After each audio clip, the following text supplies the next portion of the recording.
Imagine the softest sheets you've ever felt. Now imagine them getting even softer over time. I'm here to tell you about Boll & Branch sheets. In a recent customer survey, 96% replied that Boll & Branch sheets get softer with every wash. They're made from the rarest organic cotton and designed to get even softer over time. Try their sheets with a 30-night guarantee plus 15% off your first order with code Odyssey. So head to BOLLandbranch.com today. Exclusions apply. See site for details.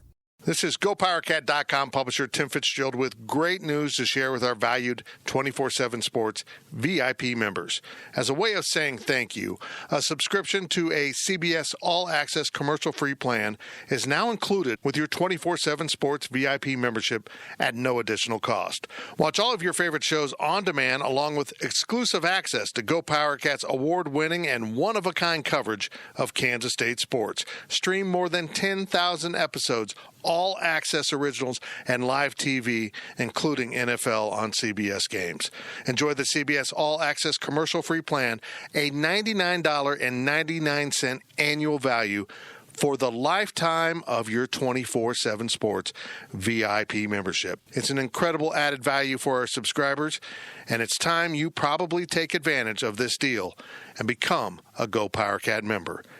And remember to subscribe to the PowerCat podcast at your favorite podcast provider, including Apple Podcasts, Google Podcasts, and Spotify. Now, here is your PowerCat podcast. The following is a GoPowerCat.com and Spirit Street production.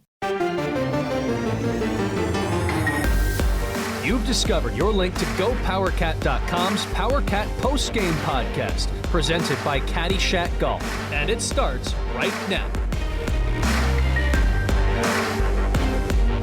Now, let's go to the WTC Gig-Powered Studios. Here's your host, GoPowerCat.com publisher, Tim Fitzgerald. Welcome to another edition of the PowerCat Postgame podcast, sponsored by Caddyshack Golf.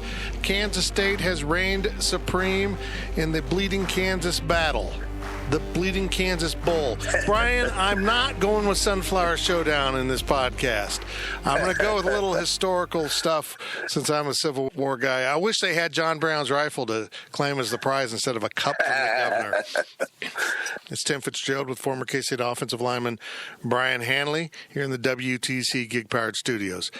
K-State dominated Kansas 38-10 in a game that wasn't even nearly that close. It was complete domination from wire to wire by these Kansas State Wildcats, offensively, defensively, and even at times in special teams.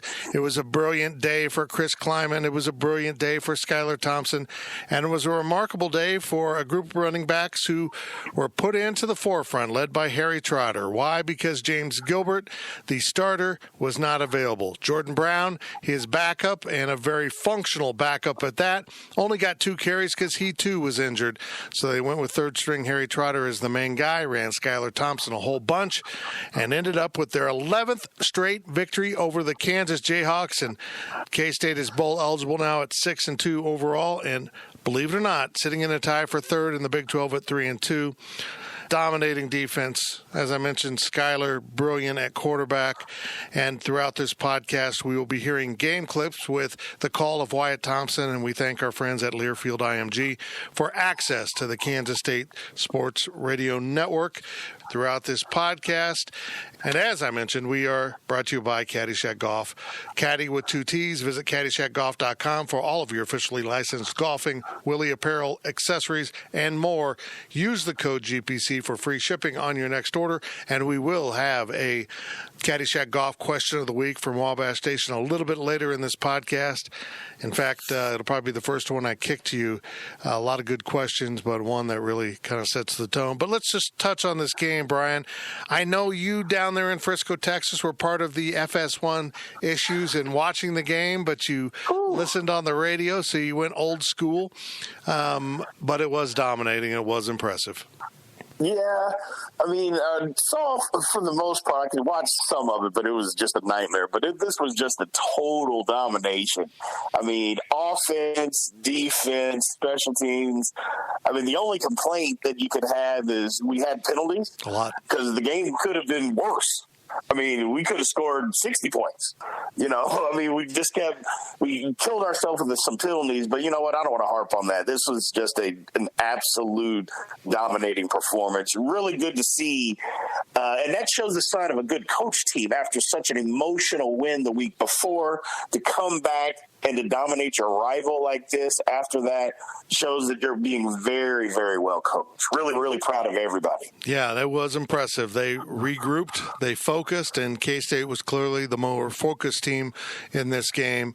Les Miles had kind of had a little spiel about not knowing who Kansas State was. Well, he got the message that Kansas State is the team that usually wins these games in the modern era, and it was a really, really impressive performance. But we got to start with Skylar Thompson. Called upon to run the ball 17 times in this game, Skylar Thompson racked up 127 rushing yards. Kleiman said after the game, more than they intended, but KU simply refused to adapt to the option play, and K-State ran it with Thompson and Trotter throughout this game and just kind of clown that KU defense. I don't know how they weren't prepared for it in any way, because K-State showed it last week, albeit on one play, but they showed they have it in their arsenal of plays, and they ran it repeatedly at a KU team that just didn't know how to stop it.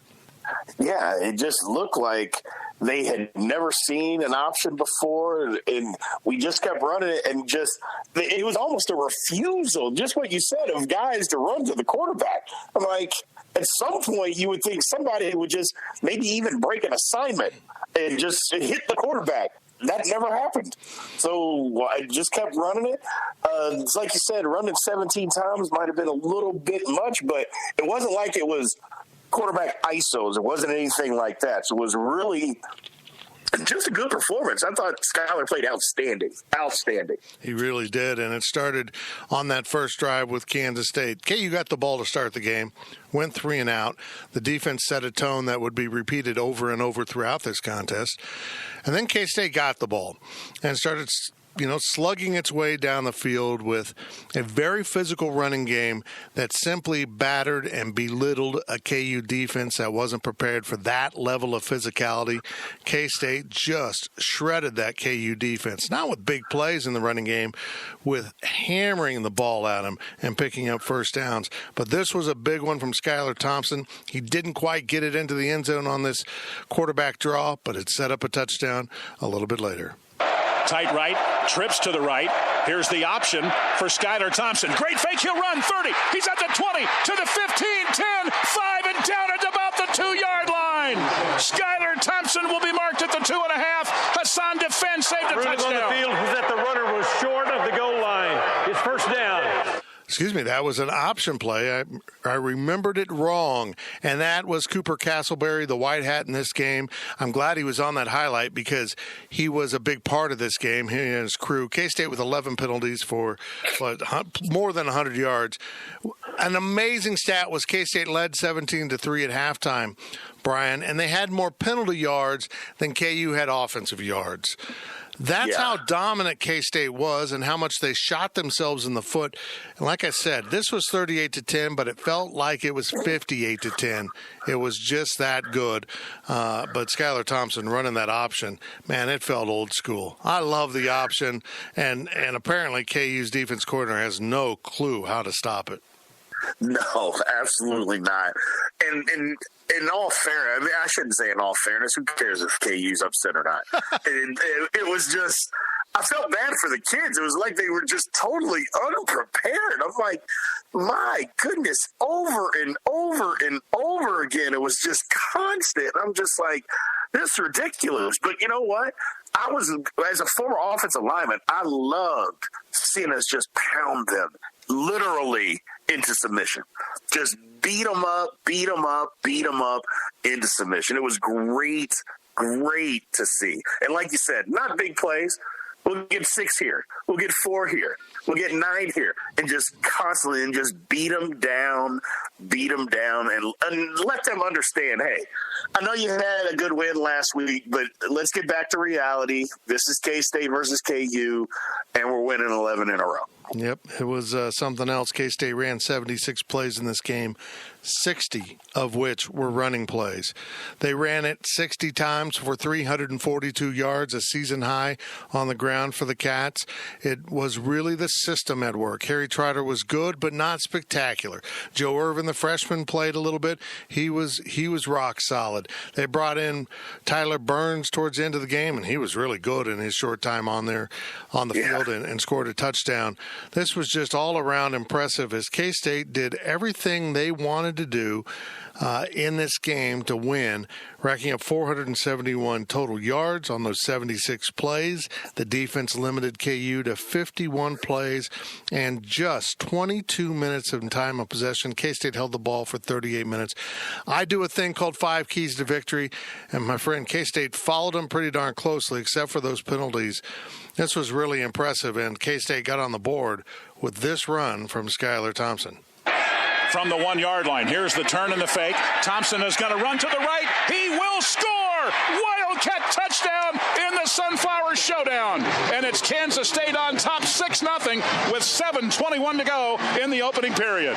When you're an offensive lineman, which you were for Kansas State in 97 and 98, how important is it to take that first drive and just shove the ball down the opponent's throats and make them physically pay at the line of scrimmage and set a tone for the game? It's exactly right. Sets the tone. Very, very important. Lets them understand, hey, this is what you're in for all game long. It's going to be constant. We're coming right at you. There's not really going to be anything that you can do about it because this is what we're doing. I love when teams do that, especially when K-State just came out and just pounded them right in the mouth. We had a stretch where we didn't do that, and now it seems like we're back to doing that again. And it looks better. You know, you can tell that the guys are getting better. You know, it's like we got ranked early in the year. We won those 3 games. And then we had, I don't know if it was necessarily a letdown, but we didn't play as well as what we could have played. Get ranked again, played even better. I don't know if we played better than the week before. It was definitely more dominant because the competition wasn't as good. But so we're learning. We're getting better. And that's the sign. Kids buying into the system. Coaches coaching well, preparing. It's just all good signs. Good signs. K-State didn't have to throw the ball much in this game. In fact, Skylar Thompson ran it 17 times and threw it 16. But when he did, Brian, he was money. He either threw the ball away or he put the ball on his target. A couple drops, and there were a couple passes that maybe should have been caught. For the most part, he was money, and quite often it was to Dalton Schoen. Malik Knowles really wasn't a factor in this game. He did play, but he had 1 catch.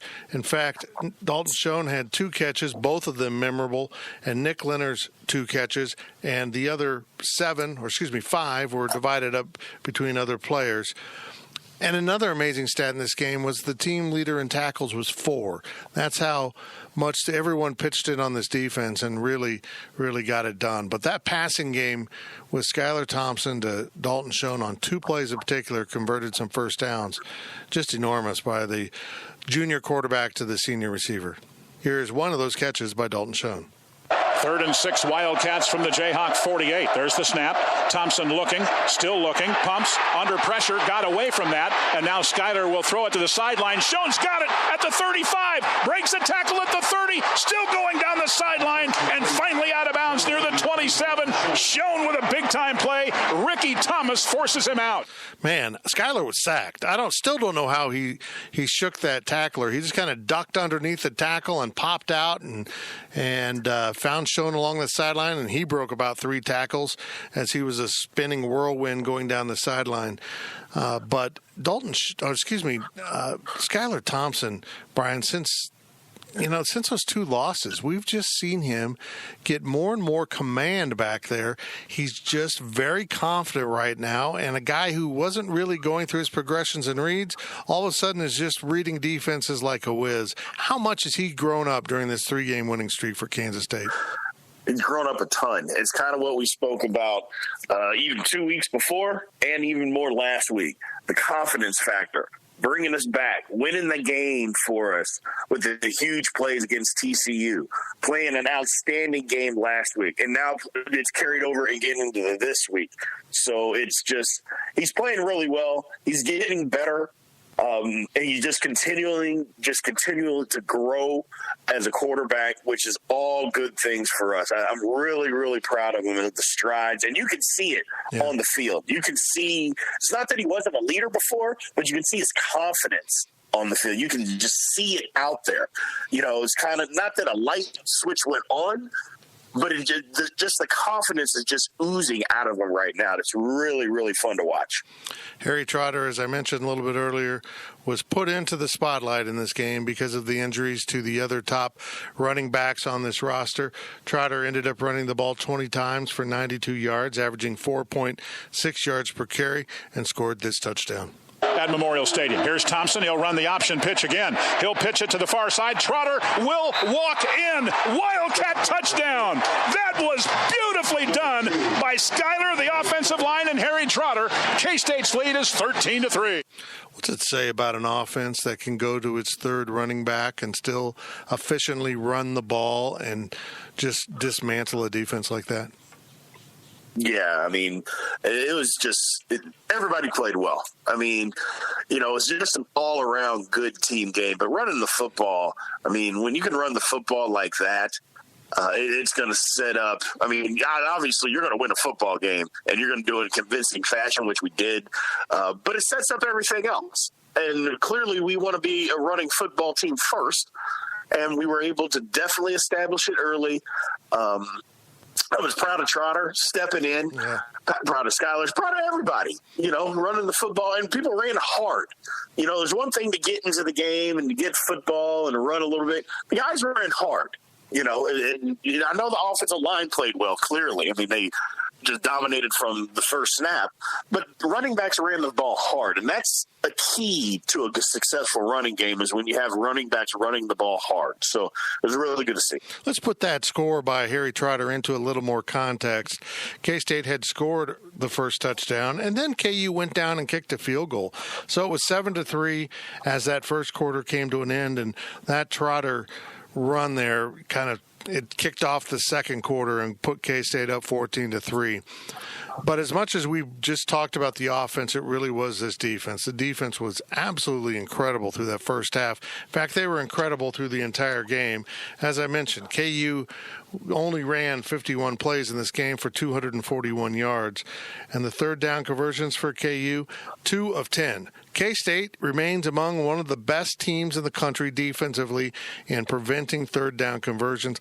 Offensively, Kansas State was 11 of 17. So, yes to the KU defense. They put K-State into 17 third down situations.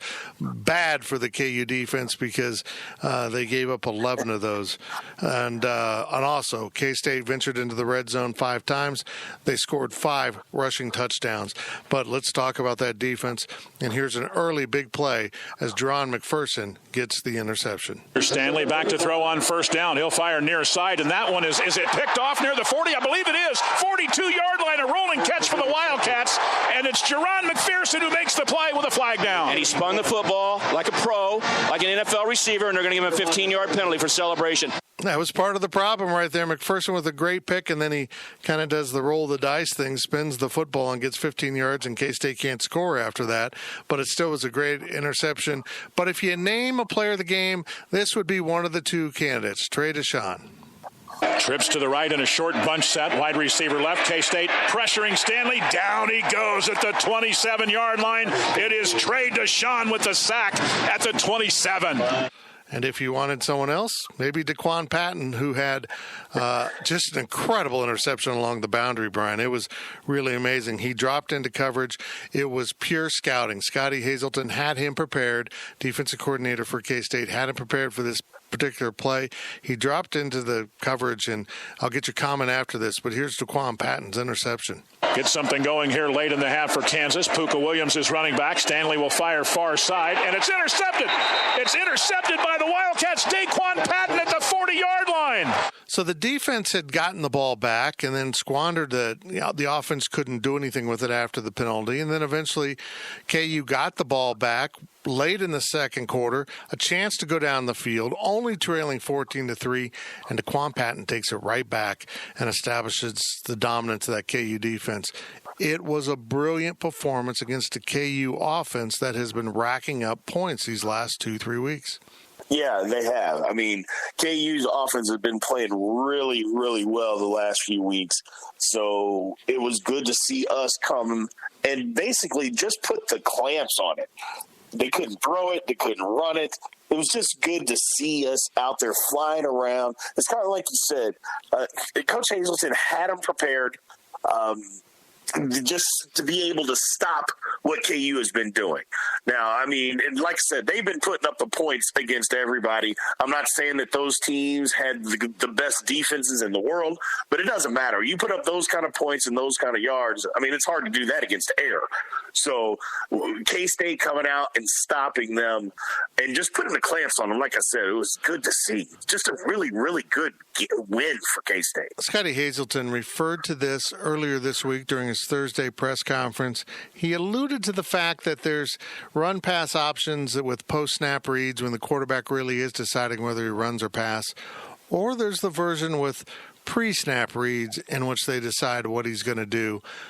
And I think he was sending a message right there that they knew Carter Stanley was doing pre-snap reads. It was not a true RPO offense. He is not running a true RPO offense. For as much as new coordinator Brent Dearman is known for that, he was doing pre-snap reads. Hazelton exposed him, really did, by giving him something to look at the, as the snap neared, and then changing it post-snap or right before the snap, and messed with him. It was really, really fun to watch how much this defensive scheme really won the day. I mean, the KU just couldn't score, and you could see the frustration mounting. But at that point in the game, it was still 14-3. And as we go into a break here after one half of the PowerCat Postgame podcast, sponsored by Caddyshack Golf, and one half of the football game, we will return to the WTC Gig Powered Studios right after this. And this is how the first half ended. Blake Lynch lines up for a field goal. 39-yard try. This one is on the way, and it is good. He nails it for the Wildcats on the final play of the first half. Your questions from Wabash Station await the PowerCat Postgame podcast right after this. Stay locked in. The PowerCat podcast will be right back. Picture this nightmare scenario. You're hosting friends for the big game. It's neck and neck in the fourth quarter, and suddenly you realize you're out of drinks. You start to sweat. Your friends start to turn on you. You're forced to go on a last-second drink run and end up missing the game-winning touchdown while in line. Terrifying, isn't it? Luckily, you can avoid the drama with Drizzly, the go-to app for drink delivery. With Drizzly, you can shop a huge selection of beer, wine, and spirits, then get them delivered right to your watch party. Compare prices across multiple stores in your area, find the best deals on game day drinks, and get back to armchair quarterbacking from, you guessed it, your armchair. Download the Drizzly app or go to drizzly.com. That's DRIZLY.com today. Must be 21 plus, not available in all locations. If you're in the market for investment-worthy bags, watches, and fine jewelry, Rebag is the answer. Rebag is a luxury resale marketplace where each piece is carefully vetted and verified by experts to ensure quality and authenticity. If you're in the market, use Rebag to buy and sell finds from the world's top brands, including Hermes, Chanel, and Cartier. Head to Rebag.com to get 10% off your first purchase with code REBAG10. Shop today at Rebag.com. That's REBAG.com, and use promo code REBAG10 for 10% off your first purchase. We now send it back to Fitz in the WTC Gig Powered Studios. Welcome back to the PowerCat Postgame podcast, sponsored by Caddyshack Golf. They're for K-Staters by K-Staters with jackets, hats, polos, t-shirts, golf accessories. Caddyshack Golfwear. It's Caddy with 2 T's. Visit caddyshackgolf.com. It was a sellout at Memorial Stadium today, Brian Hanley. They're very proud of it. But let's put a couple asterisks in there. A lot of K-State fans were at this game. K-State bought a lot of tickets, and they also gave away a lot of tickets with what I think was a really smart promotion. If KU beat Texas Tech and you had purchased a general admission ticket to that game, you got a free ticket to this game. So it was, quote, a sellout, even though there was a bunch of free tickets. So it was a good atmosphere. The optimism of KU fans was high.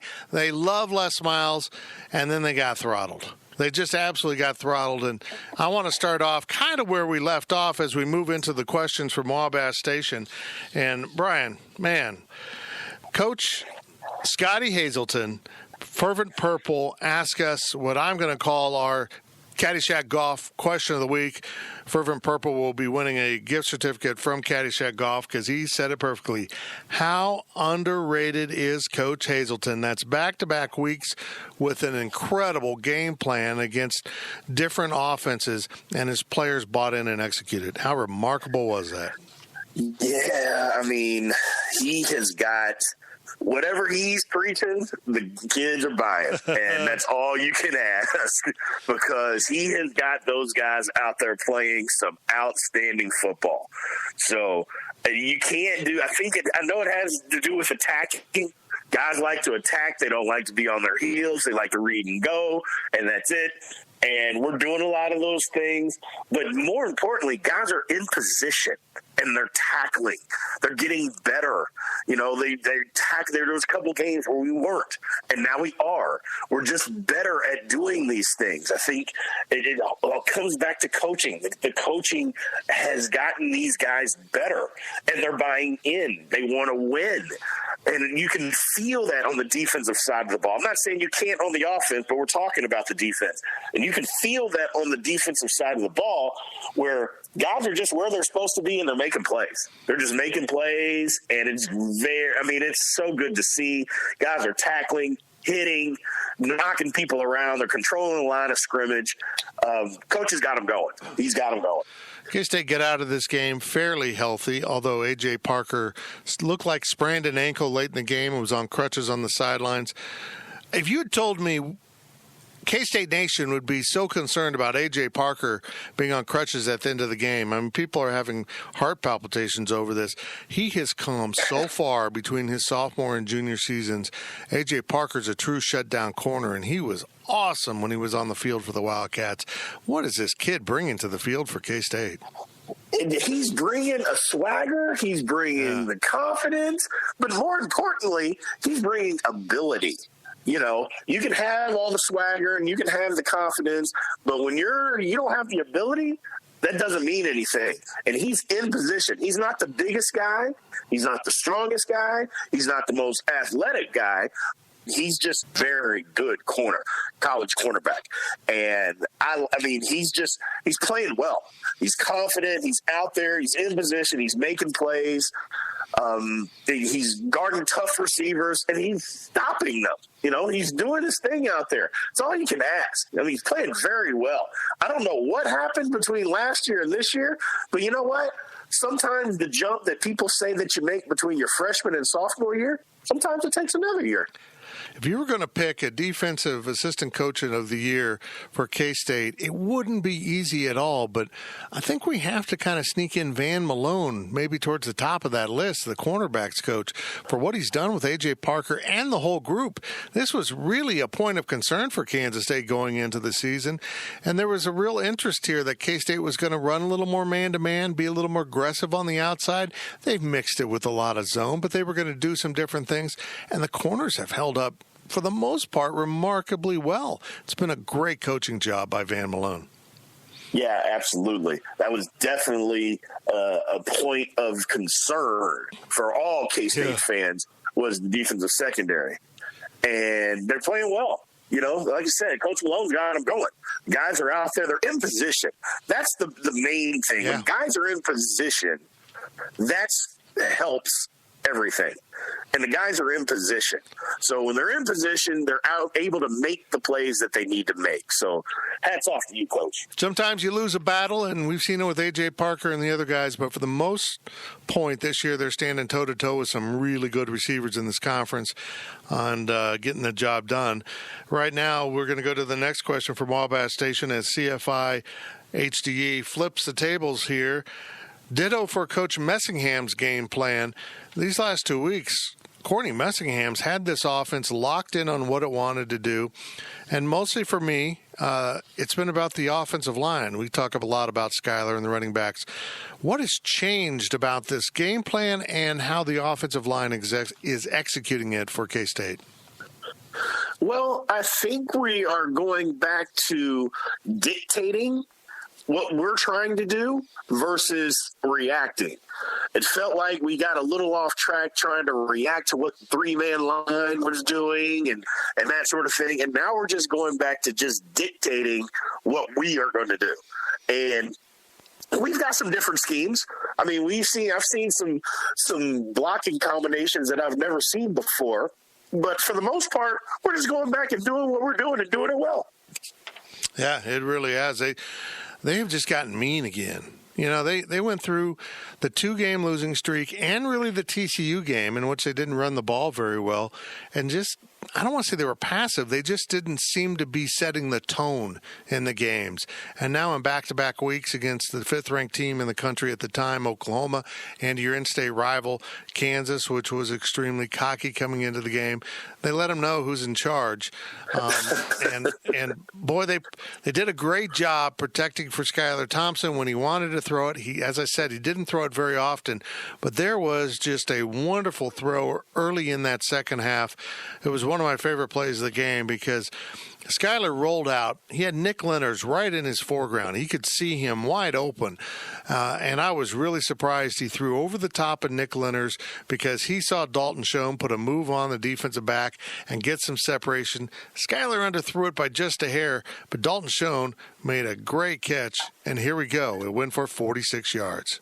Here's the fake handoff. Now Thompson rolling to the right, wants to throw, has a man throwing it deep for Schoen up into the air. He's got it. He's got it at the 30, dragging a Jayhawk to the 25, down to the 23-yard line of Kansas. That's Kyle Mayberry. Big-time play by Dalton Schoen and Skyler Thompson there for K-State.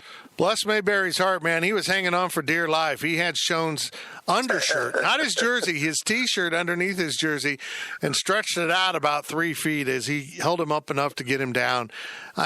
Just Skyler, I mean, it just led to another rushing touchdown for him. I'm running out of words to say about Skyler Thompson because he was that good in this game and the last 2 weeks. Just really an amazing performance. And now Runaway Train, and I think this is a new question person here, was that the most lopsided 4 TD game you have ever witnessed? Although you didn't witness a lot of it, Brian. Have you ever been kind of tuned into? That did not feel like a 4-touchdown game. It felt like an 8-touchdown game. Yeah, I mean, it never really seemed close. You know, from what I got to see, and like I said, I got to see with blurred, TV. Thank you, DirecTV. But it just never seemed like the game was close. Even from the very beginning, it just didn't seem like KU had a chance. And again, that has everything to do with the opening drive. And it didn't seem close. It just seemed like we imposed our will immediately, and there wasn't anything that they could do about it. So, yeah, I mean, it was one of the most lopsided 4-touchdown games I've ever seen. Because, like I said, it could have been 50 points, 60 points. I mean, we stopped ourselves a couple of times. So, yeah, it was just devastating. It wasn't a close game. A big picture question for you, Brian, is K-State now, after those 2 losses brought everyone down to earth a little bit, but sitting at 6-2 with 4 games to play, all of which are winnable. They go to Texas next week. The Longhorns have struggled. They were off this week, so maybe they're going to regroup and get healthy. That is certainly, I think, the toughest game left on the schedule, although Iowa State bookends that with game 12 coming to Manhattan. But These are winnable games. They got West Virginia coming in. They go to Tech. There's a lot of opportunities here. I'm not saying they're going to win them all. I think we made that mistake earlier when they beat Mississippi State. I'm saying they're at 6-2. I had them at 6-6 this season. Does this feel to you like K-State's a little bit ahead of schedule with Kleiman and company? Absolutely. I mean, we've got 6 wins now. And because that's where I thought we'd be a 6-win team. We would get better. We'd struggle early, get better throughout the season. Well, we're ahead of schedule, right? And there's nothing wrong with being ahead of schedule. No, So I don't do it very often. Showed that the guys are buying into what the coaches are preaching. And that is always a good sign. When it happens early like this, hey, let's take the success because it's only going to keep building.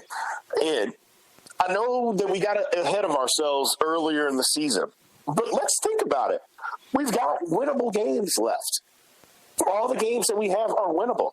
I was talking to my wife earlier, and I was like, this sets out pretty good for K-State. Next week is going to be a big one.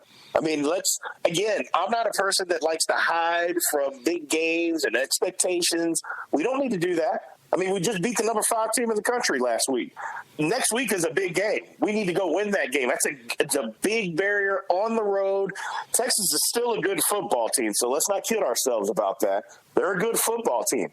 We go get that game, and some doors are going to start opening for this K-State team. So I'm excited next week. I'll be there, and I appreciate you, Tim, for allowing me to be there. It's going to be a good one. Yeah, it's going to be an awful lot of fun, and you will be joined by Riley Gates next week on the PowerCat Postgame podcast. Maybe not the fancy highlights involved. I'll see what I can do. I will be in Vegas, with K-State basketball, so you and Riley will take care of the postgame podcast. We will find out Sunday what time K-State Texas game kicks off. Maybe we'll find out later tonight because the Big 12 is wrapped up now with Oklahoma State beating TCU. I would imagine K-State will be in that 2:30 slot, which means K-State basketball and K-State football will essentially be playing at the same time, which is unfortunate for fans, but that K-State UNLV basketball game tips off on ESPN Plus at 3 p.m., 1 p.m. out there in Vegas.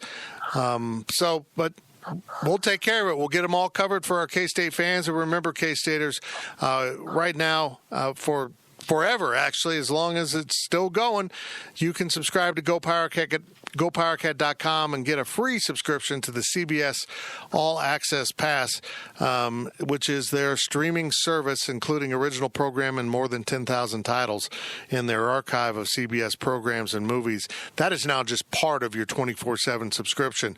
So you pay for $100 or so for an annual subscription, a little more than that, and we throw in a free $99.99 All Access advertising-free pass to CBS All Access. It's really cool, and I've been watching a lot of Star Trek because I'm a geek, Brian, and nobody can tell me that I'm not a geek. I'm very proud of it. Let's go to one more question here from the Dot 2.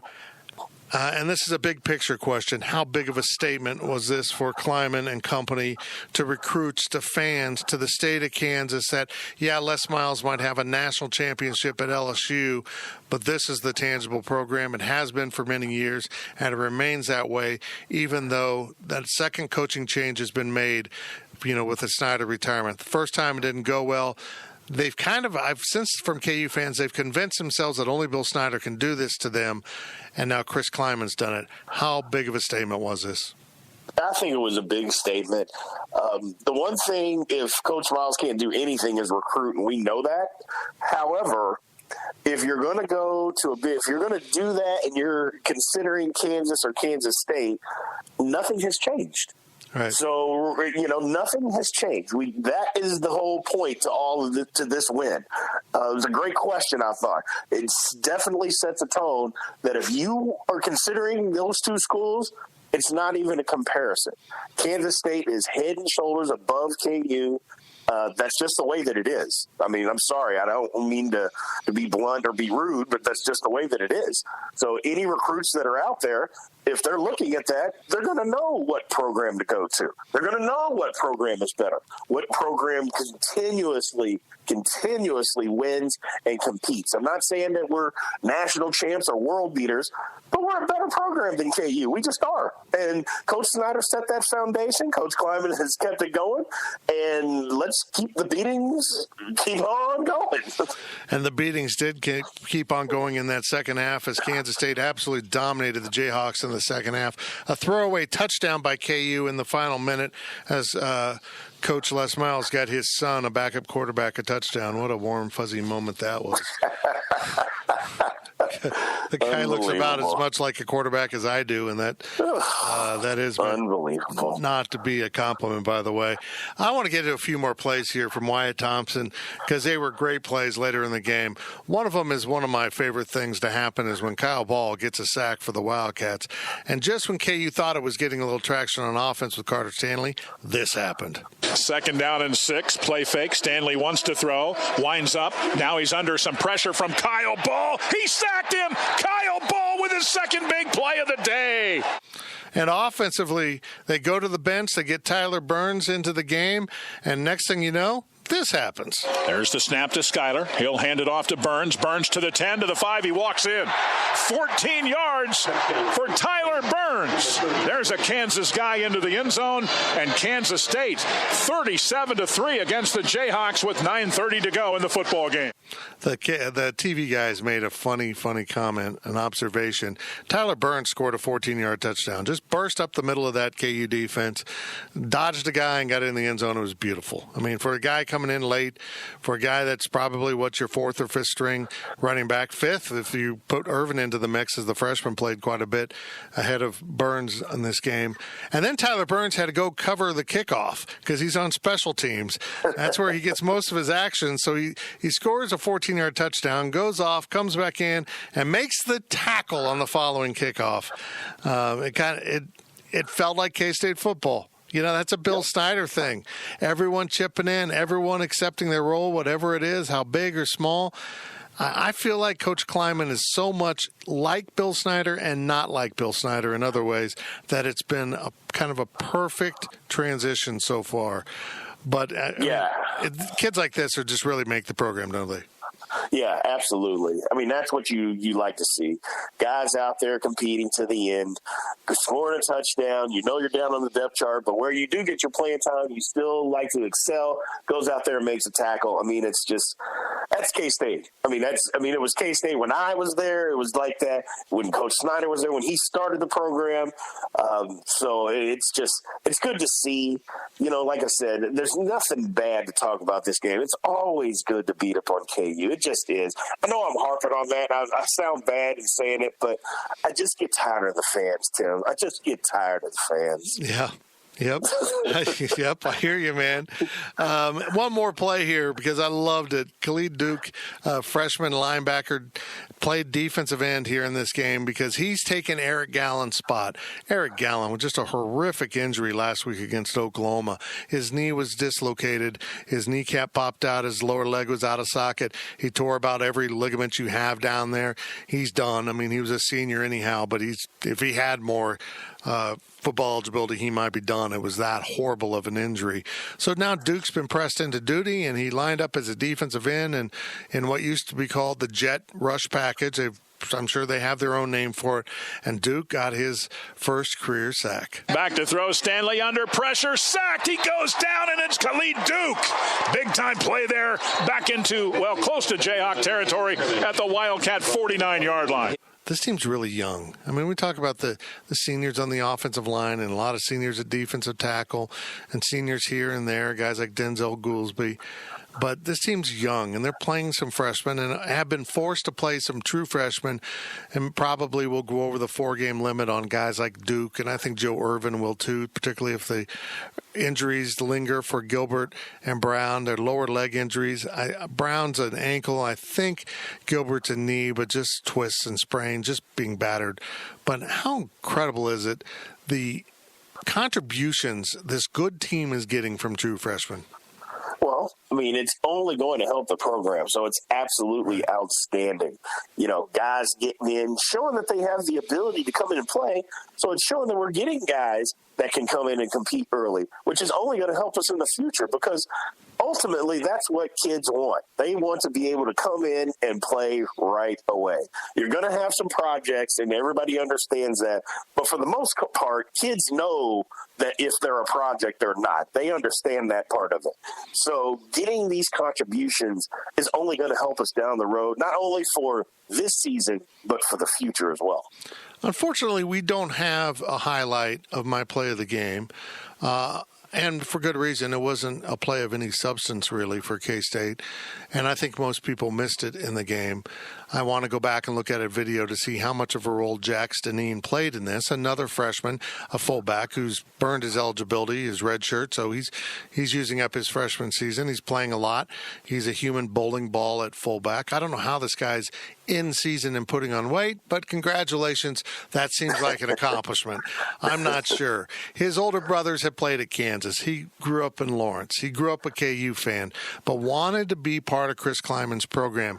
He was looking at North Dakota State. They immediately started recruiting him at K-State, and he jumped at the offer. His closest brother in age, Jay, is a starting linebacker for Kansas. And in the second half, Jay had to be helped off the field because he got crushed by little brother Jax. I think he got crushed by him. Jax was right there at the point of contact after his brother was laying on the field, and that kind of summed it up. They look at K-State as the little brother because of what they do in basketball, and then the little brother just absolutely knocked the big brother silly. It was almost humorous to me because I could laugh because Jay was healthy and came back in the game.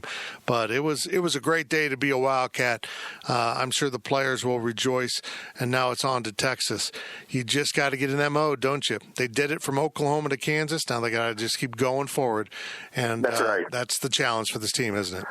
Absolutely, yeah. They just got to keep going one day at a time. I know that's what the coaches are preaching, so they just got to stay in the moment, because the moment right now is a good moment to be in. It's a big moment, too, but stay in the moment, because guys are thriving right now. We learned from some of our mistakes from earlier in the season. We're a better football team than what we were earlier in the season, so just got to stay in the moment and keep going. Just keep going. Keep playing hard. Keep practicing. Keep preparing. Keep listening to the coaches.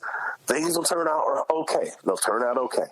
Amen, my friend. That is Brian Hanley, former Kansas State offensive lineman and one of our football analysts here at GoPowerCat.com. We'll have Wyatt Thompson's final call of the game here in a second. But remember, Caddyshack Golf is the sponsor of this postgame podcast. From the golf course to the tailgate, show your purple pride all week long. Caddyshack Golfwear, Caddy with 2 T's. Visit CaddyshackGolf.com. And folks, use the code GPC for free shipping. Let them know you heard about Caddyshack Golf right here on the PowerCat postgame podcast. Well, it was a great day for Kansas State. Even though they were depleted at running back, they ran wild at Kansas with a 38-10 victory. They are bowl eligible. The defense was dominating. Skylar Thompson was brilliant. And here is Wyatt Thompson to take us out of this week's PowerCat postgame podcast. Kansas State 1st and 10 in the final minute of the game. Nick Ost will turn and give it off to Burns, and Burns running left, still on his feet inside the 40 down to the 39-yard line. He got 8, and Kenny Logan Jr. makes the stop with 22 seconds to go, and that is going to do it. And the Wildcats have beaten the Jayhawks 11 straight times and 6 straight times here in Lawrence. Again, the final, Cats 38, Jayhawks 10.